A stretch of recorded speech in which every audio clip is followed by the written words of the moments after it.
ગઈકાલે રાત્રે 3:30 થી 4 વાગ્યાના સમયમાં અમે 11 ફૂટના મગરનું રેસ્ક્યુ કર્યું છે. હંસાપુરા ગામ ઘણા દિવસો પહેલા 4 દિવસો પહેલા આપણા ન્યૂઝમાં આવ્યું હતું કે એક મગર દ્વારા એક મહિલાનું જે છે એ લોકો પર હુમલો કરવામાં આવ્યો છે.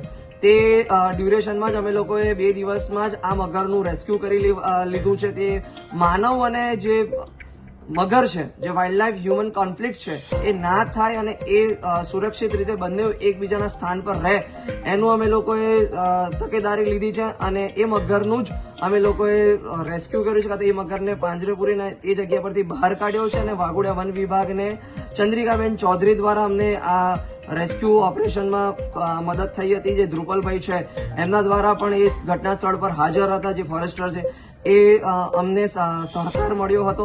અને જે મારી ટીમ છે હેમંત વઢવાણા ટીમના સંદીપ ગુપ્તા, હર્ષદ સોની, મીત ચૌધરી અને દીક્ષિત પટેલ અને હું પોતે હેમંત વઢવાણા એ સ્થળ ઉપર હાજર રહીને એ મગરને તળાવમાંથી બહાર કાઢી લેવામાં આવ્યો છે અને એ ફોરેસ્ટ ડિપાર્ટમેન્ટને સુપ્રત કરવામાં આવ્યો છે. હવે એને રાખવો ક્યાં રાખવો એ આગળની પ્રોસેસ જે છે એ વાઘોડિયા ફોરેસ્ટ ડિપાર્ટમેન્ટ કરતું હોય છે.